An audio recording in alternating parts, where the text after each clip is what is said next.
Salut à YouTube et bienvenue encore dans ma cuisine. Aujourd'hui, c'est la dernière vidéo qu'on fait de l'année et je vais vous réchauffer un petit peu l'estomac avec une recette totalement improvisée. J'ai acheté des ingrédients comme ça en me disant on va me faire quelque chose. J'ai acheté des crevettes, des pétoncles, des patates douces, des bananes plantains. Et j'ai déjà tout préparé un petit peu d'avance pour que ça prenne moins de temps pour la vidéo. Parce que disons que des patates douces, j'en avais beaucoup. Ça ne rentrait pas dans ma cocotte dont je me sers habituellement. Alors je vais, pendant que les autres patates vont cuire, parce que maintenant, je dois vous montrer donc... Attendez, est-ce qu'on voit bien? Non, pas encore assez bien à mon goût. Ah, là c'est mieux. Donc, une patate douce, je l'ai déjà épluchée avec un couteau économe. C'est une patate un petit peu raide comparée à nos pommes de terre classiques du Québec. Comme vous voyez, on a une belle chair orangée. En fait, je vais juste faire des cubes. Des cubes. Comme vous voyez, j'ai ma technique. C'est quand même assez efficace. C'est pas la première fois que je fais ça et j'aime ça dans cette taille-là. D'avoir tout préparé d'avance, au moins vous ne me verrez pas éplucher 4 patates douces, parce qu'il y avait 4 patates douces, ainsi que 3 bananes plantains. Bananes plantains, en passant, ça n'a rien à voir avec les bananes qu'on mange au Québec, c'est très implanté dans la culture haïtienne. En fait, on fait cuire ces plantains. Je devrais arrêter de dire des bananes parce que c'est pas des bananes du tout, même si c'est dans la même famille. Donc voilà, j'en avais déjà que j'ai coupé en petits morceaux. On rajoute les patates ici. Et un plantain, comment est-ce qu'on apprête ça? Il suffit juste de faire une petite coupure. Je les ai choisis jaunes parce que ceux qui sont vraiment noirs ont tendance à être plus sucrés, évidemment. Ce qui serait peut-être un petit peu moins bon pour ma recette. Je crois que les Haïtiens utilisent justement, ou les autres cultures, vont utiliser les bananes plus noires pour faire une banane dessert.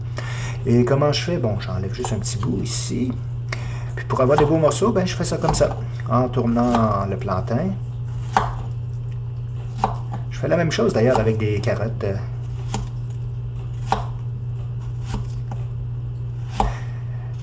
La cocotte est très pratique. J'en ai eu des commentaires de Lady qu'on salue, qui m'a dit qu'elle allait s'en acheter une, qu'elle n'était pas au courant que ça existait. Donc voilà, j'ai coupé ça en petits morceaux et je vais envoyer ça au micro-ondes comme ma précédente première partie que j'ai déjà fait cuire. Et ça s'en va au micro-ondes. Pas d'eau, rien, juste pour 7 minutes. Donc voilà, ma deuxième partie est prête. Ça va en faire beaucoup. J'espère juste que ma poêle est assez grande. Alors maintenant, j'ai rajouté du beurre clarifié dans le fond de la poêle. C'est en train de se réchauffer en ce moment. C'est quoi ça, du beurre clarifié, vous allez dire? Ben, c'est un peu comme du beurre. C'est du beurre, en fait. Sauf que c'est comme un petit peu avec de l'eau ajoutée. C'est bon. On peut utiliser du beurre tout simplement, mais je voulais essayer le produit qui est plus utilisé ailleurs. C'est intéressant parce que moi, je conserve ça dans le pot direct au frigo. Et quand je veux en utiliser pour faire un petit peu rôtir, je vais simplement gratter avec une cuillère ce dont j'ai besoin pour le déposer dans la poêle. Donc pendant ce temps-là, je coupe mes oignons que je vais abaisser un peu. Parce que la poêle est assez chaude, ça fait pas tellement longtemps qu'elle chauffe. Je répare l'huile, voyons, excusez-moi, je vais rajouter un petit peu d'huile de pépins de raisin pour faire c'est toujours bon de faire un mélange d'huile et de beurre. L'huile a un point plus élevé, ça va faire un peu moins de fumée. Je jette les oignons. Ah, oui, la poêle est assez chaude.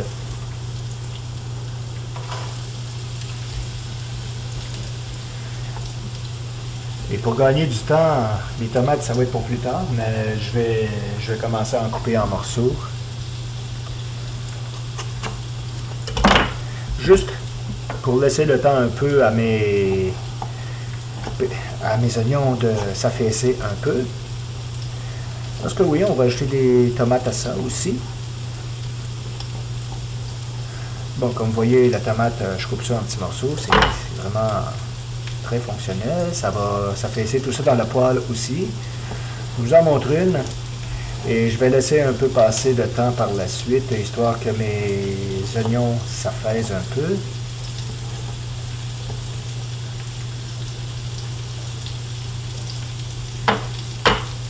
Et on va changer un angle plus intéressant aussi pour qu'on puisse voir au moins ce qui se passe avec la poêle. Bon, j'ai trouvé un angle intéressant pour... pendant ce temps-là, les oignons ont beaucoup caramélisé. Non, c'est pas si pire. Ça va juste amener le cas de bon. Maintenant, j'ai un gros paquet de pétoncles congelés. On ajoute ça dans la poêle. On va les laisser un petit peu s'imprégner. On brasse. J'avoue que ça m'énerve d'avoir un micro quand même un petit peu dispendieux juste au-dessus, juste à côté du rond avec son fil et son téléphone au-dessus. Il faudrait que je me patente un système plus intéressant si je fais ça plus souvent des recettes comme ça. Donc c'est sûr que maintenant que les pétoncles ont refroidi un peu la poêle puisque c'était congelé, on va essayer quelque chose. Voyons si je tourne ça. Est-ce que... Waouh! C'est fonctionnel. Bon, regardez pas le désordre. J'essayais juste de trouver un truc pour surélever mon téléphone.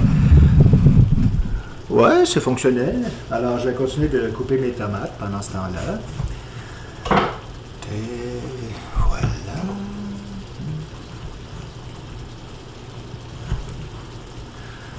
Je me sers énormément de ce petit couteau-là. J'avais acheté le trio, quand même, c'est des couteaux Ankles. Et j'avais acheté le couteau de chef, le couteau à légumes plus long. Mais dans le fond, c'est ce couteau un peu plus court que je me sers le plus. Parfois, juste 2-3 bons couteaux, au lieu d'avoir une collection complète, mais qui garde un bon tranchant, et de les aiguiser, évidemment. Ça vaut la peine, plutôt que d'acheter une dizaine de couteaux qui sont cheap. C'est mon impression personnelle. C'est un petit détail qu'on ajoute pour rendre la capsule de cuisine plus intéressante, pendant que je m'effectue à couper les tomates. Faut dire, j'ai pas dîné, je commence à avoir déjà pas mal faim. Alors, c'est sûr que je vais apprécier ma petite recette. Je fais ça, un paquet de pétoncles comme ça, il était à 6,99 $. J'ai acheté aussi 2 paquets de crevettes comme ça. J'ai essayé de trouver les plus grosses que j'ai pu trouver dans l'épicerie en ce moment. Ça aussi, il était à 7 $. Ce qui en fait une recette un peu dispendieuse comparée... non, pas tant que ça finalement, si on compare ça avec du homard. Voyons voir de quoi ont l'air mes pétoncles. Hey, comme système, mais bon, c'est fonctionnel. Ouais, ça commence à faire du jus. Et rendu à ce niveau-là, je vais ajouter... Non, pas tout de suite, pas tout de suite. Donc, je vous dis, c'est une improvisation. Je n'ai aucune recette qui m'a influencé. J'y vais selon mes expériences personnelles. Mes expériences personnelles me disent d'ajouter un petit peu de sel. J'utilise du sel de mer comme ça et c'est grossier. J'en mettrai pas beaucoup. Enfin, ça, c'est... Faut faire attention. Ça a un assez gros débit. Et j'ai aussi j'ai découvert érable et chipotelé. Je vais vous dire, c'est délicieux pour amener un petit côté piquant.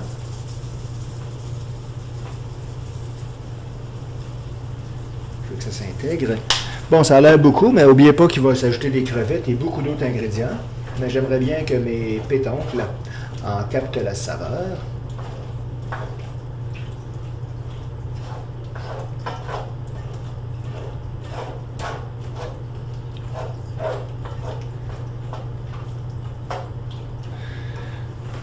C'est le temps d'ajouter mes patates douces et plantains. Oh oui, ça va en faire beaucoup, beaucoup. Vraiment.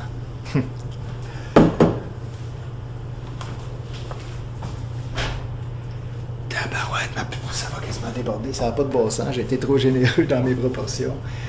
Il faut que j'ajoute 2 paquets de crevettes à ça. Mais oui, ça va rentrer. Il s'agit juste d'être un peu délicat au moment de brasser. Parce que comme vous voyez... Ah oui, en plus, j'ai les tomates à ajouter. Hey, c'est effrayant. On a du stock là-dedans.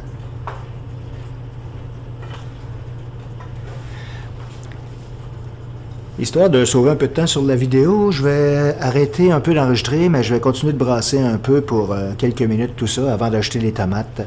Bon, maintenant, on va rajouter encore un petit peu d'érable et chipotelé parce que il y en a maintenant beaucoup de quantité de tout ça. Il faut que ça soit quand même un petit peu goûteux.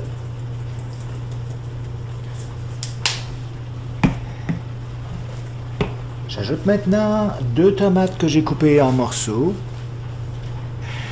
Je vais regarder à quel point ça déborde du chaudron pour voir si j'ajoute les 2 autres ou si je les garde pour d'autres choses. De toute façon, je me rends compte que j'ai une quantité quand même assez intéressante.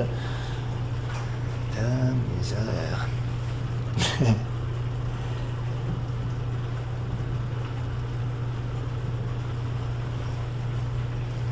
Bon, on se rince un peu les mains.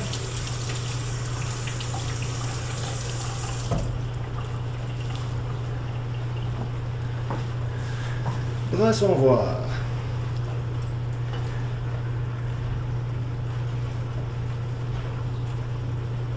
Ça commence à prendre forme.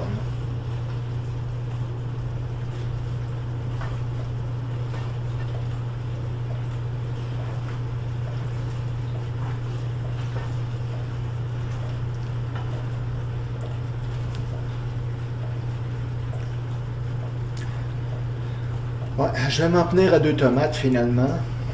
Mais il y a quelque chose aussi que je vais vous montrer pour rendre ça un petit peu plus tropical et savoureux. De l'huile de coco. Pas toute la canne évidemment. Moi ce que je fais c'est que là je vais mettre le restant, mais en général je divise. J'ai 3 petits pots de plastique avec un couvert. J'en verse, je remplis les 3 pots et je mets ça dans le congélateur. Et le reste, je le mets dans la recette que je veux préparer. En hiver, des fois aussi, il faut faire attention, le gras est comme plus figé. Ce qui est un peu plus salaud pour faire la séparation en 4 parts égales. Voilà. Il en reste un peu dans le fond de la cuillère, justement, de jammer, comme je mentionnais. Allez, allez, pas de gaspillage.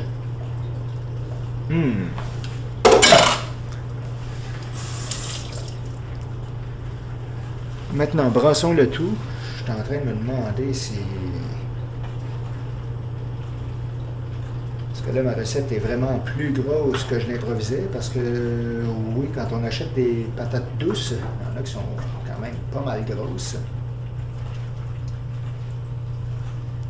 Ça produit assez de liquide, mais... Là, je suis en train d'hésiter. Est-ce que je vais rajouter de la crème dans ça? Encore un autre part de lait de coco, ça serait trop gras, trop riche. Alors, je pense que je vais y aller pour la crème. Ça sent bien. La crème de cuisson, la crème à cuisson, 15%. Voilà. Je pense que le mélange crème et lait de coco, ça va donner de quoi d'intéressant aussi. Encore un peu.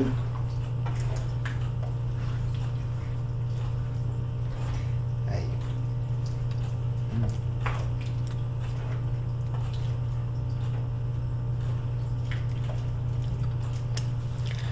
Et histoire de donner encore un petit piquant, nous faire voyager les papilles, on va rajouter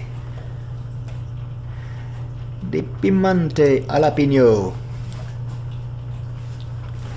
Mais je mettrai pas toute la canette quand même, ça serait peut-être un peu trop exagéré. Donc je vais prendre une fourchette pour pas trop avoir de liquide et en ajouter plusieurs rondelles tout de même. Je considère que je vais mettre la moitié de la canette, la canne, je devrais dire plutôt, et le reste je vais garder ça pour une autre recette. Ah ben là voilà. Moi. Encore une dernière petite touche. Voilà, voilà. On brasse le tout pour que les saveurs se marient bien.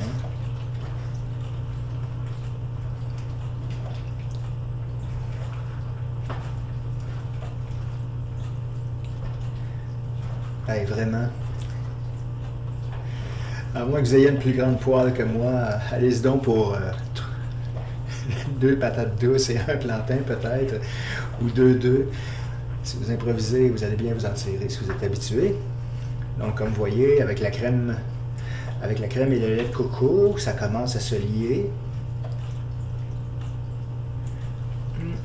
Ah oui, c'est bon. Je rajoute un petit peu de poivre en grains moulu. Pas trop parce qu'il y a déjà quand même du piquant dans ça. Moi, je suis capable d'en prendre côté piquant. Alors, vous n'êtes pas obligé de faire comme moi. C'est toujours une question de goût. C'est la beauté de la cuisine improvisée d'ailleurs. Bon, alors voilà. Je laisse s'affaiser encore à peine 2-3 minutes. Voilà, comme vous pouvez entendre, la cuisson se passe très bien. J'ai brassé à quelques reprises et ça bouillonne un peu dans son jus. On a une quantité juste assez pour dire qu'on va obtenir une sauce. Et il faut faire attention côté liquide parce que là, quand je vais ajouter les crevettes congelées dans leur écale, crevettes sauvages d'Argentine, 20-30, 300 grammes. Ah, c'est quand même des crevettes de belle taille. Je suis content d'avoir fait un effort pour en prendre des grosses. Ça va être plus... Là, oui, je sais, ça déborde vraiment de la poêle. Je vais essayer délicatement de laisser les saveurs monter et je vais essayer de brasser autant que je peux, mais comme vous voyez, c'est vraiment la limite qu'on peut mettre dans la poêle. C'est à l'extrême. Pendant que je vais jeter ça à la poubelle, je vous laisse écouter le son du bouillonnement.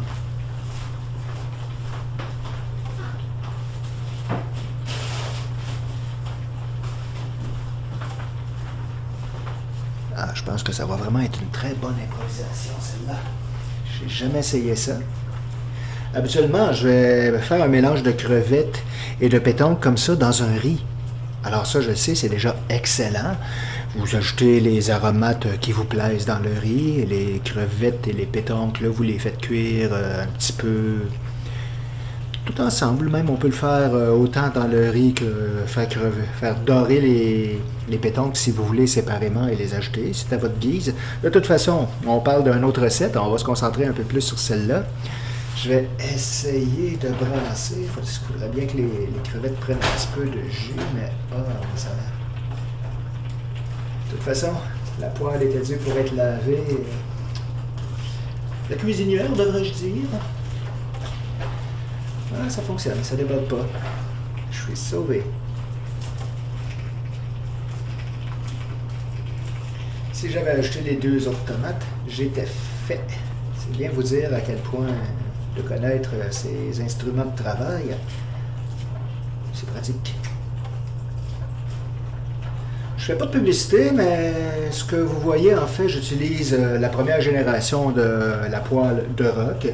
J'ai utilisé cette poêle-là à maintes et maintes reprises. Je peux vous confirmer que, bon, c'est toujours plus beau dans les publicités, mais on peut dire que, oui, ça fait 3 ans que j'utilise cette poêle-là. Bon, le fond a l'air un petit peu plus blanchi. C'est sûr que le revêtement, peut-être à force de frotter... c'est légèrement amoindri, mais est encore toujours efficace et ça colle toujours pas, outre mesure. Bon, j'ai pas fait d'expérience non plus de faire fondre du sucre pour en faire un caramel comme dans la publicité, mais ça me donne une totale satisfaction. Et surtout que j'ai l'air de faire de la publicité en ce moment, mais non, c'est que j'ai apprécié la série de Rock. Ce qui m'a écœuré, c'est que juste 2-3 mois après, ils ont sorti la deuxième version qui est un peu plus résistante. Mais bon. Alors, on va brasser un petit peu, voir, là, le liquide recommence à monter à la surface. Bon, je viens de voir un piment tomber sur le comptoir. Oh oui, je sens le piquant sur mes doigts. Je sens que ça va être une recette qui va plaire à ceux qui aiment manger relevé.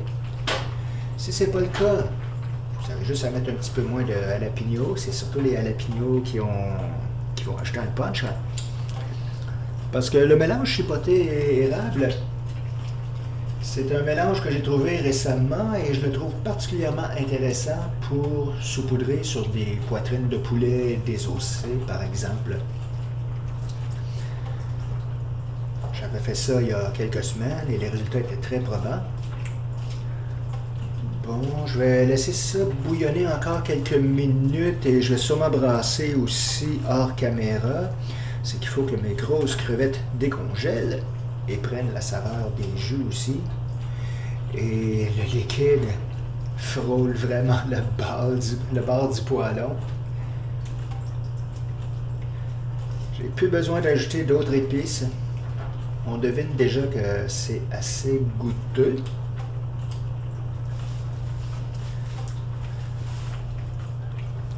Je vais en profiter pour faire un petit peu de vaisselle et je vous reviens. Voilà, ça bouillonne toujours et ça sent bon. Les crevettes étant toutes bien humectées. J'ai mis les crevettes, vous avez remarqué en dernier, parce que la cuisson des crevettes est toujours plus délicate. Si on les fait trop cuire, c'est moins tendre. On va y aller pour un dernier petit brassage. En délicatesse toujours.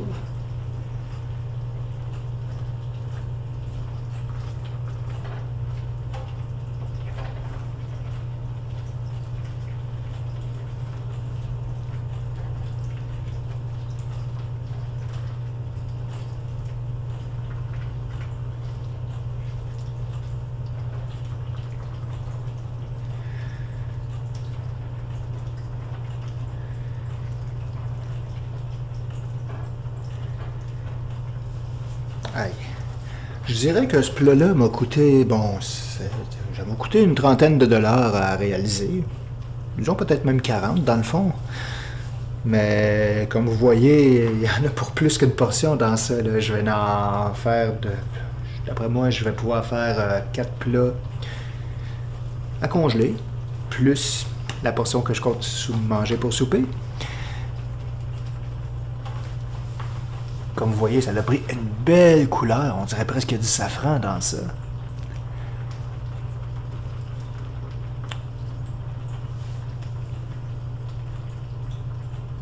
Je laisse bouillonner encore 1 minute ou 2. Je peux même éteindre le rond. Et il ne me restera qu'à vous présenter la dégustation. J'ai juste rajouté un petit peu de poivre dessus pour donner un plus beau fini à ma recette. Ça m'a donné 5 autres portions en plus. Alors, histoire de donner mon verdict, voyons, est-ce que le plantain est bon? Ouais, qui est assez cuit. J'avais peur que ça soit...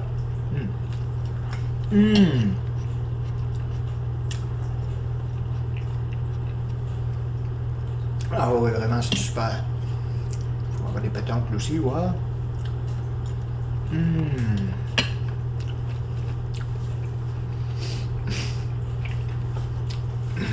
Ça réussit sur toute la ligne.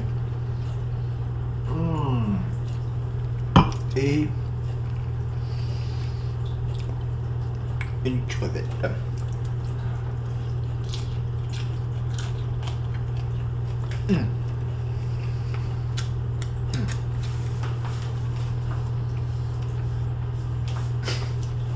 Désolé, on parle pas la bouche pleine, mais il y a le côté piquant des jalapenos qui ressort, en effet. Mais pas si mal. Vous avez juste à être tolérant un petit peu sur le piquant, puis dans les conditions dans lesquelles j'ai fait ça, ça va être juste parfait. Si vous avez des personnes sensibles, un petit peu moins de piment, un petit peu. Bon, eh bien j'espère que ça vous a plu. Moi, j'aimerais juste aller déguster. Bonne soirée YouTube ou bonne journée.